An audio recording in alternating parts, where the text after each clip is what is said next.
The theme for today's show is uncertainty. We've got the stock market dipping due to public uncertainty about what Trump's going to do with tariffs and trade policy. We've got a potential government partial shutdown on Saturday if Congress cannot pass another continuing resolution to kick that budgetary can a little further down the road, which of course leads to uncertainty in how the federal agencies are going to be able to do their jobs. But first, we're going to talk about the uncertainty of the Democratic Party. You may have forgotten that there are two parties in this country, and one of them are the Democrats, which we have not heard much about lately. But who the heck are they? What are they doing? What do they stand for after their losses in 2024?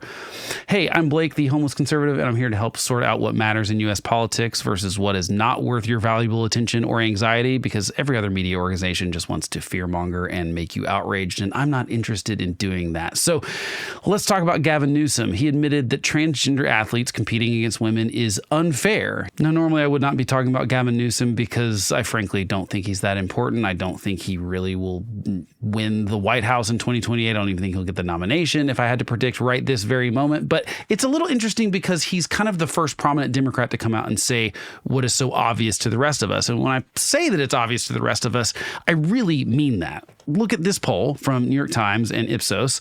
The question, thinking about transgender female athletes, meaning athletes who were male at birth but who currently identify as female, do you think they should or should not be allowed to compete in women's sports? And a whopping 79% of people responded no, they should not be allowed to compete in women's sports. That includes 64% of Democrats. It's right there in the poll. So this is a broadly easy issue for Democrats to get on board with if they paid attention to what was popular in the United States with Americans.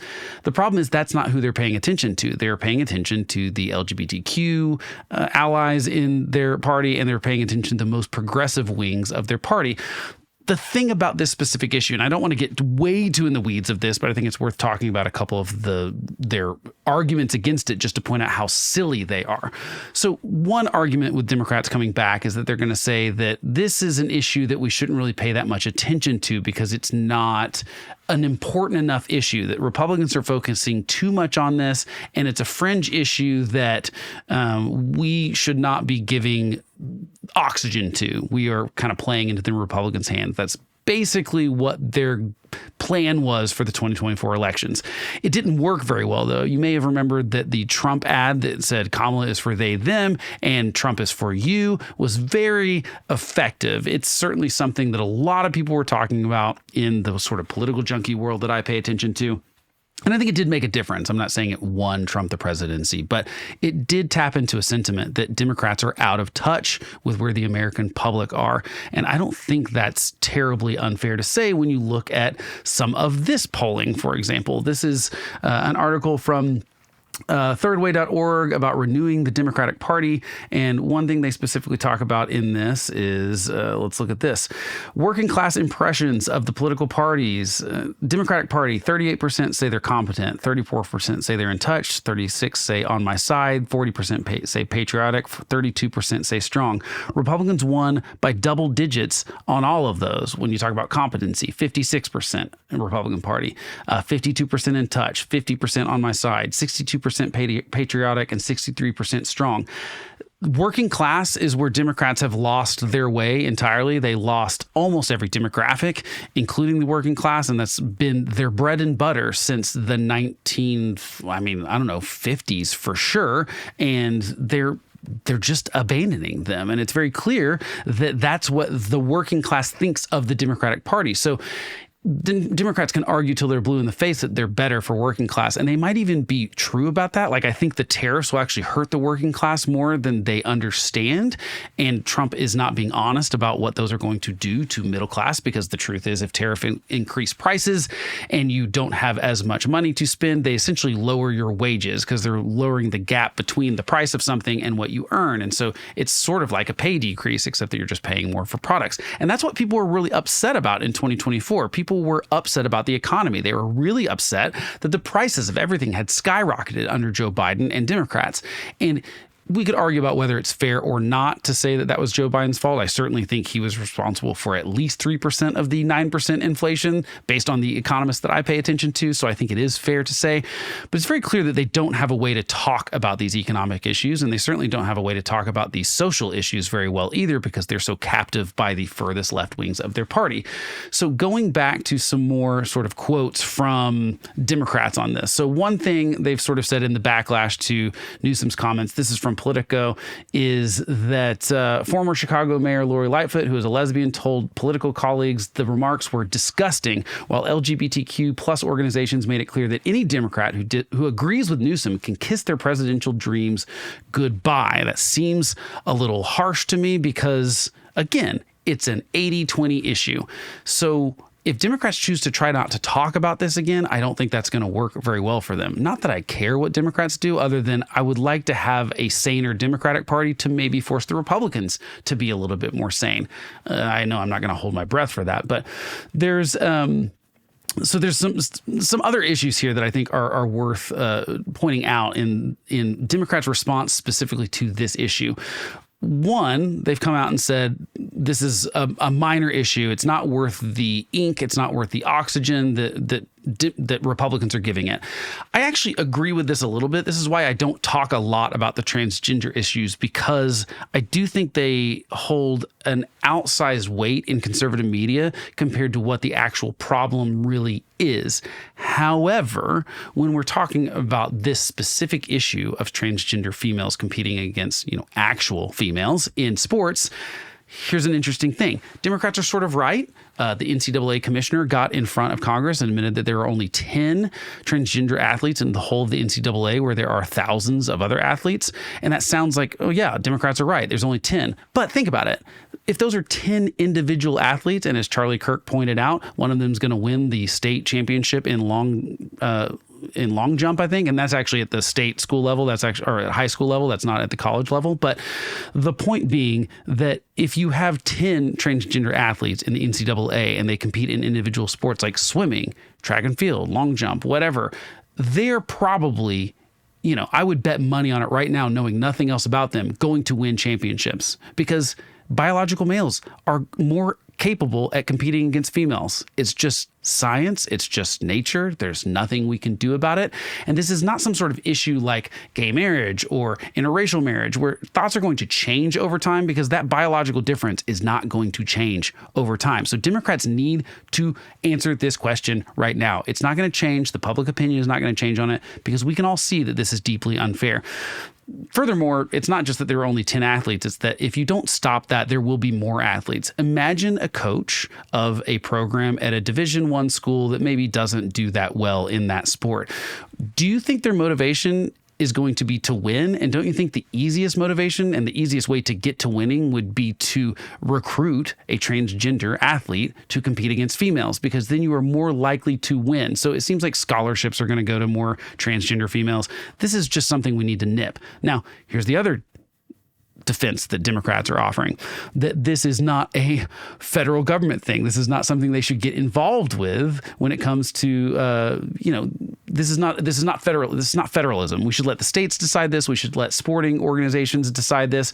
Okay, maybe that's fair. And normally I would actually agree with that, except that they weren't saying that when Biden tried to change the definition of Title IX to not just include, not discriminate on sex, but on gender identity, and tried to take all sorts of funding away based on people being able to discriminate against gender identity, not sex. So this whole point of Title IX was that we wanted to have a fair opportunity for female sports in college and across all sorts of sports in high school as well. We wanted to say, look, if you have, call it 10 sports for males, you have to have 10 sports for females as well. And there are some sports that for both, obviously things like basketball, you've got both baseball and softball, but like something like football is only for males. So you've got to have something for females, right? That balances that in Title IX funding. And a lot of people made a big stink about this in the 1970s, but then, you fast forward 30, 40 years and you've got a bunch of really proud dads of daughters who are really star athletes. My sister actually went to college on a full scholarship for playing soccer. And, at one point she played with the boys, until she had to play with the girls because all of a sudden there's a biological advantage to boys and it would not be fair or safe for her to play goalie against males playing soccer once she's like 14 and 15, right? So she played on all girls stuff from then on. And we could all see with our own eyes if she was 15 and playing soccer and all of a sudden there was this guy on the other team, I think everyone would be like, wait a minute. This is not okay, right? This is not something that's going to change over time. Again, that biological difference is going to continue to exist. So this is a perfect example, though, of the rules flip Title IX on its head. It strips protections for women and girls, robbing women of equal opportunity, privacy, and fairness. It cheats female athletes out of their trophies, roster sports, playing time, and resources, and gives them to men. So that's a fair point, in my opinion. And I certainly didn't hear anyone in the Democratic side complaining about Biden changing the rules federally when he did so. But now they're trying to say, oh, we shouldn't have to vote on this kind of stuff because it's not a federal government, shouldn't get involved. It's really interesting how Democrat and Republican views of federalism change depending who's in the White House and who's in power. And I think it's a lame excuse. Here's another Democratic excuse via that same Politico article. During a January House debate on a bill that would bar transgender athletes for women's sports, for instance, Democratic leaders cast the bill as a privacy violation, empowering coaches and administrators to strip search kids. House Minority Leader Hakeem Jeffries called it the House Republican Child Predator Empowerment Act. This is a neat trick to do, but have they never heard of birth certificates? These are things that I've literally had to give to take my kid on a plane. I am sure they're things that you have to verify a kid's age so that they're in the appropriate age of sport. Birth certificates are not a gigantic privacy violation. No one said anything about groping people's genitals to figure out what sex they are. We can just see what were they born as. That's what you can compete at. Also, it's really interesting that there are no transgender males trying to compete in male sports. That's an interesting point that I think is worth bringing up. And I don't bring all this up to actually talk about the issue of transgender people in sports. That's not really what I'm wanting to talk about. I'm just wanting to talk about how off the rails the Democrats are when it comes to talking about stuff that are 80-20 issues for people. Going back to that thirdway.org, let's look at some of the issues that Democrats have to figure out a way to get over. Look at these numbers from where Democrats lost. Let me try to get this zoomed in so you can see it a little better.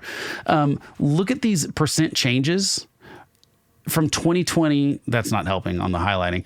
Look at these percent changes from 2020 to 2024. 18 to 29. Democrats lost 20 points. College educated, they only lost 2 points there, but they still lost a little bit. Non-college, -8. White, -1. Black, -16. Hispanic, -15. Urban, -5. Suburban, -4. Suburban men, -7. Suburban women, -4. Rural, -5. Democrats lost every single one of those categories when you compare their 2020 numbers to 2024 numbers. When you look at vote shares of the candidacy by groups and you go down to these more like how people identify as, they lost 10 points on independents, 12 on moderates, 12 on Asian, 4 on men, 5 on women, 33 on Hispanic men, 20 on Hispanic women. The under 50K crowd, -13. The only crowds that they got pluses in are over $100,000 earners, +16, white college-educated voters, +2, and white non-college educated, +1. So white people is the only demographic that Democrats did better on in 2024 compared to 2020. That is a problem for them, okay?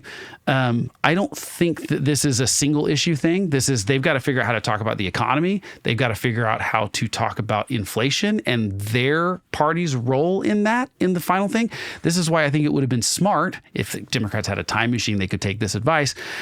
They should have kicked Joe Biden out in the 2022 midterms. Frankly, they should have seen the writing on the wall that he was not competent to lead. He was not capable of being president again, and they could have forced him out and said, it's time to ride off into the sunset. Thank you for beating Trump. Thank you for stopping Trump. But now it's time to, do that again in 2024 because he's going to run again. And we don't think Kamala Harris is a good option because no one would have actually picked her to do that. So, but they didn't. let's be a little more generous and say, okay, let's say I only had a time machine that let you go back to December. They could have done a little bit by trying to throw Joe Biden under the bus before he left office by saying, no, we're going to impeach you for those preemptive pardons you gave your family. That's an abuse of power, even if you are legally allowed to via the Constitution.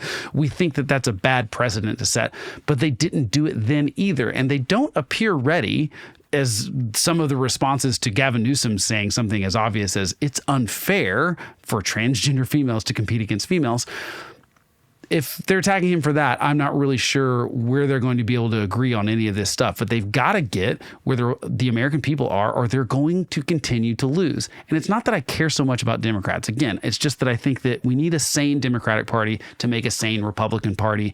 And you can't really get there if the Democrats just continue to lose, in my opinion. You get some sort of atrophy on the Republican side.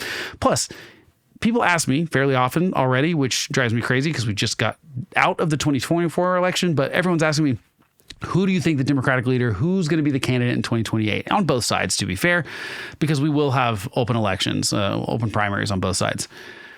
Here's what I'm going to say about that right now. Don't pay attention to that right now. My gosh, first of all, we're 4 years away from that. Second of all, tell me the last time someone successfully predicted who was going to be the presidential candidate 2 years out. You know, in 2010, we thought it was going to be Scott Walker. In 2014, there was certainly no one talking about Donald Trump. I certainly don't think in 2024 anyone was thinking Kamala Harris was going to be running, even though people were saying she was going to eventually be the president because Biden would either resign or die while in office. But, you know, we're rarely right about what's going to happen 2 years out. So I certainly don't think we're going to be able to predict who's going to be on the scene in 4 years. Obviously, cynically, we think Gavin Newsom is only making this move right now because he knows he wants to run for president in 2028. And obviously, he needs to moderate in some ways. He cannot be a progressive California Democrat and not know how to talk to half the country. And frankly, that's where he would be right now. So he's trying to get ahead of it on the really obvious 80-20 stuff, which is smart as a politician. But my question is, will anyone believe it? Will anyone buy the change of heart? Because again, it's one thing to say you've changed your mind. I'm all about politicians, or even us, changing our minds on an issue to say, I used to think this, but I've been persuaded by the facts, or I've been persuaded by the arguments to come on the other side.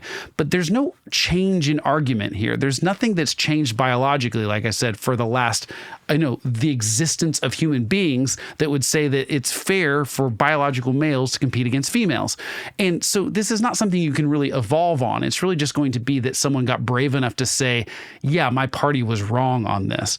And I'm not sure that people are going to be as enthusiastic about that as they would be if someone said, you know what, I've changed my mind on this. I think people are willing to give anyone the benefit of the doubt on that. I think we actually like to see when people say, you know what, I was wrong on this and I've evolved on this. I think we like that. But on this one, I think it's going to be like, yeah, why couldn't you just see what the other 80% of us saw the entire time? So I'm not sure it's going to work super well. Okay, let's talk about the stock market. The stock market has dropped pretty precipitously since these Trump tariffs have been announced. And then they're on again, they're off again, they're on again, they're off again. Now the newest date is April 2nd that they're going to take place. But the stock market has not reacted well. Stock market reacted well to Trump being elected. It popped up after his election, but he has lost all of those gains now. And when I say he has lost all those gains is because I do think this is clearly in reaction to Donald Trump and his tariff policy specifically. This all comes back to uncertainty in this way. The stock market does not like uncertainty. And by the way, I'm not trying to give the stock market some sort of human personality. It's like the stock market doesn't like this, or what I mean by the stock market is the people who are investors in the companies inside the stock market don't like uncertainty. The reason uncertainty is a problem in this situation is because companies cannot forecast things. They cannot set prices. They cannot make earnings calls and they can't make predictions for next quarter when they don't know what they're going to have to pay for the goods that they need to make their product, whether they make it here or elsewhere. I'm not going to get into a super long thing about tariffs. It's just that clearly Trump is not giving markets. And when I say markets, what I really just mean is millions of individual inputs by people and companies and workers and people who are purchasing stuff down at the grocery store. This is everyone has an input here on the economy.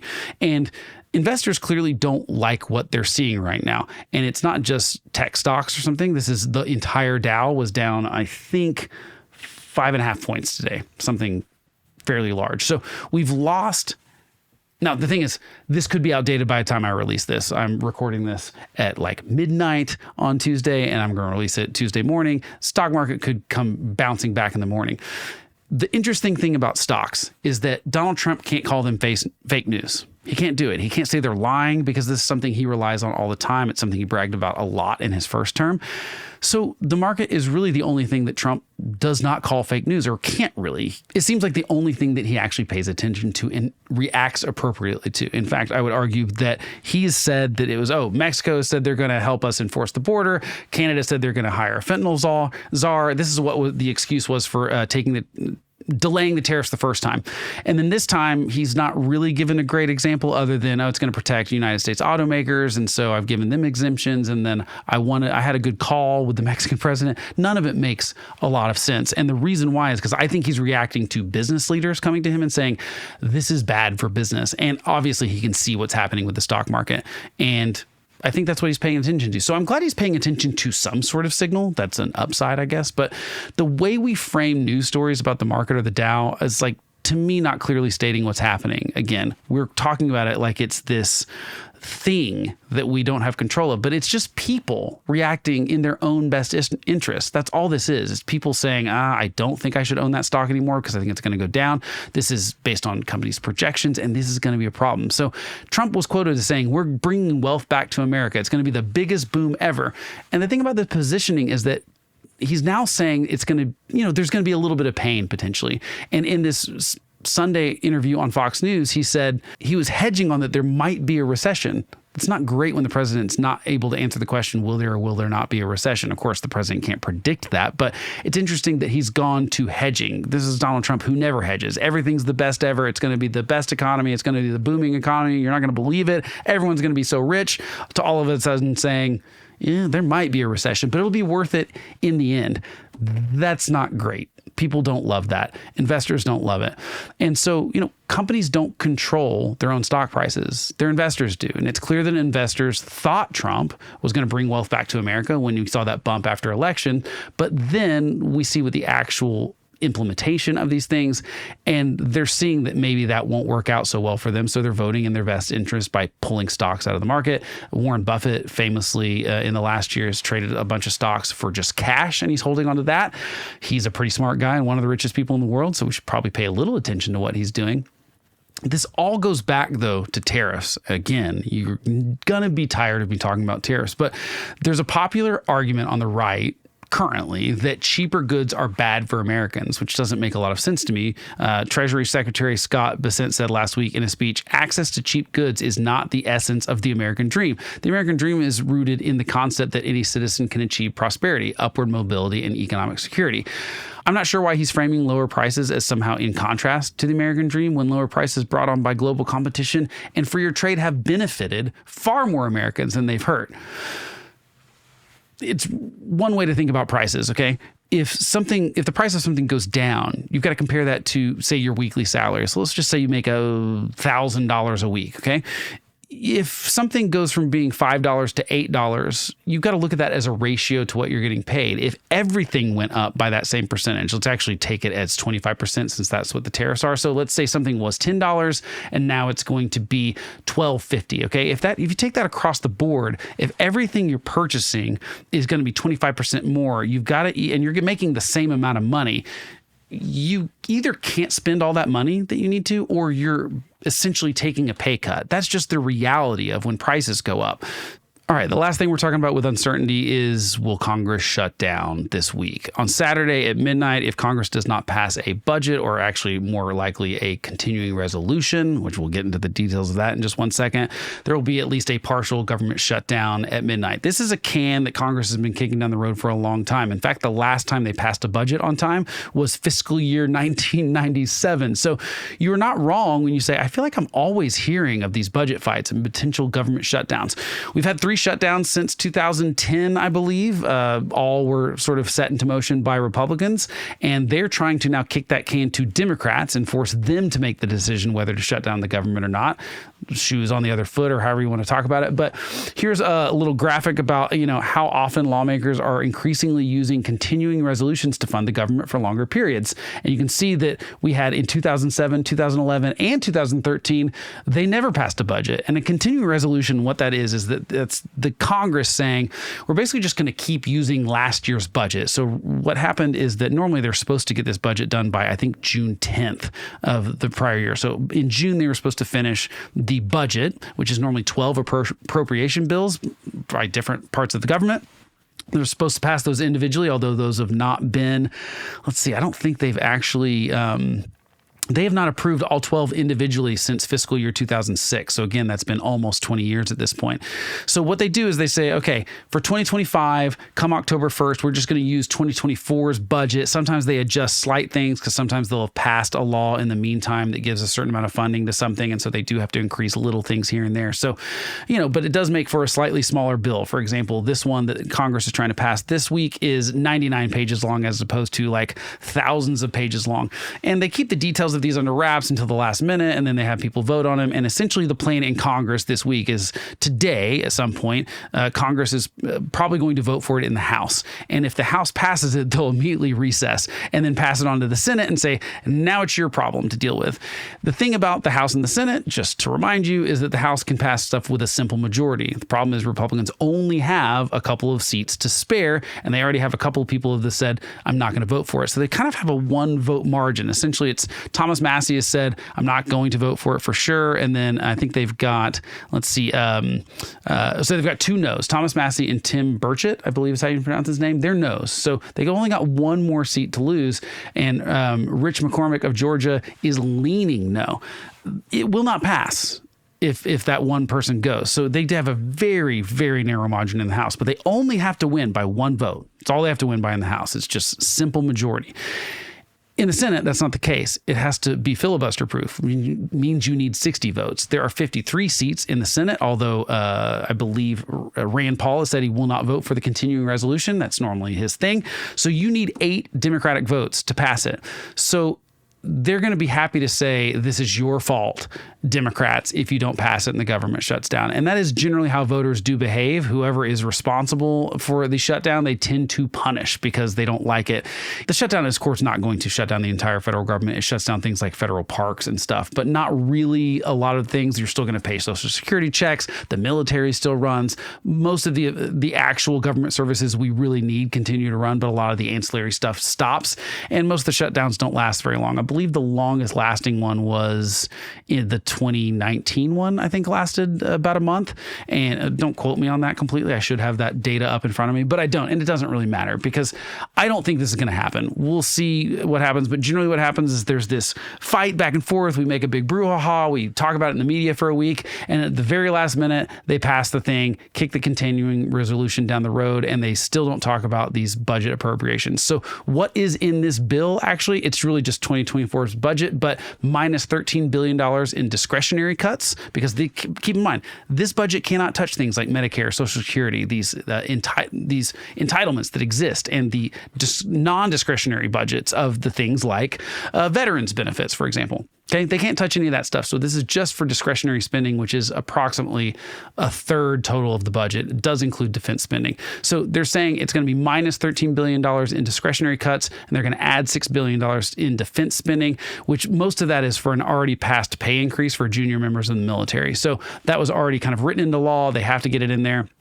So Democrats are saying they want either increased spending in both military and discretionary budgets, or they want them both to go down, not one to go up and one to go down.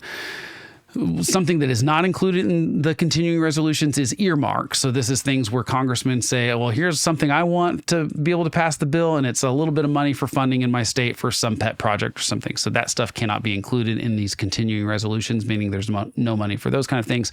And essentially what this does is creates an uncertainty in the federal government, because the federal government cannot make their budgets. Just like we talked about companies not being able to forecast their profits, it makes, hiring in the government hard, which is probably the point of the Trump administration doing this. But we do have to ask, like, okay, if we want a working government, what are the funding levels that we're happy with, and what is the basic bottom, what is the bar that they need to cover? And for some of that would be like, we want the checks to go out. We want to make sure that veterans are taken care of. We want to make sure the military is prepared. We want to make sure that we have the weaponry we need. We want to make sure that people are trained well. We want air traffic control to keep planes from falling out of the sky. These are things that we expect from government. And, if, for example, the FAA does not have the budget to know if they can hire more air traffic controllers, they're not going to. And there are some situations where efficiency, I know this is going to sound counterintuitive, but sometimes efficiency means we need more funding for a specific agency. What I'd really love for DOJ or Donald Trump to do is to go into the federal government with a scalpel. I'd like them to partner with Congress to do this, so to say, okay, where are we spending money? Where do we think that government should not be spending money? What are they not good at? What are the things that we don't have a good track record of doing? Department of Education, I think, is a worthy thing to debate about. Do we really need this department? Are they doing the things that we've asked them to do? Does this agency fulfill its mission? Do they not? Do they need less funding? Some might need more funding. For example, RFK Jr. wants to make America healthy again, right? So one of the things that he demands the FDA do is after they've approved a drug or something, they want to go back in and do tests further after approval to make sure that the science still says that it's safe, right? Well, the FDA is not mandated by Congress to do so, and they don't have the extra budget to do that. So if that's something you really want the FDA to be able to do, you're going to have to give the FDA more money potentially, or take away their ability to approve things. But I don't think anyone's saying they don't want the FDA to do that. So my point is, sometimes we're going to need to spend more money on stuff. Sometimes we're going to have to spend less money on stuff. When we just kick the can down the road by doing these continuing resolutions, which just use last year's budget, and like I said, we've done this over and over and over and over again over the last 20-something years, we're not doing that. We're not having the discussions in Congress. And here's the thing about the Constitution. It only gives Congress the ability to pass budgets. It gives Congress the complete control of the power of the purse. It does not give that to the executive branch, which is what all these fights between the Trump administration and the courts are coming down to, is, does the executive branch have the ability to say, Congress said, here's a bunch of money for this agency, and can Trump say, no, we're not going to spend that money? And that's the fight in the courts right now, that we're going to figure out I will no doubt get up to the Supreme Court, and that will be a good thing. So we'll finally get an answer on, can the president do this or can he not do that? I personally do not think he has the ability to say things like, no, Congress passed the budget, but I'm not going to spend it. I don't think he has the power, because Article 1 says that Congress has the power of the purse. So these are important questions. But the thing is, we are not letting Congress have these arguments for a lot of reasons. One, most of these budgets are just giant omnibus bills now. They're not actually passing those 12 individual appropriations bills. And what that means is that you get a gigantic bill at the very last minute and you're required to vote on it. And it does give Congress people some sort of insulation from being able to say, well, I didn't really know what was in it because I had to vote on it before I could read the whole thing. I think that's a cop-out. I think that we need to demand that Congress actually do their job. Their one job. If they've got one job over everything else, it's to pass a budget, right? And to fund the federal government and to decide, as we send them there as our representatives, what's important. What do we want the government to do? What do we want them to not do? What do we want the federal government to do versus state governments to do? These are things that we should be having a debate on in Congress. And we're just not. Everything is top-down leadership right now. And there are no committee hearings. There's nothing bubbling up from committees. And that's a problem. So we've got to stop doing this kicking of the can of continuing resolutions. It's not good. And what this ends up doing is deferring more power to the executive branch. And that is Democrats' problem with this bill right now, is that they're saying doing the continuing resolutions doesn't let us further define what the president can and can't do. It doesn't let us be specific about, no, the FDA has to spend this money on this thing. No, the EPA has to spend this money on this thing, or whatever it might be. It lets the president have more control by just saying, we're just going to take last year's budget. So I think we got to stop doing this. I'm not convinced that they will do that, though. Just because I think Congress should do something, obviously they're not doing that. I hope you feel like you know what mattered yesterday in U.S. politics now. And if you want to read more, I've got sources for all these in the description below, everything I looked at on the screen today, plus more. And you can also drop any questions about today's news in the comments, and I'll try to answer those on tomorrow's show. See you then.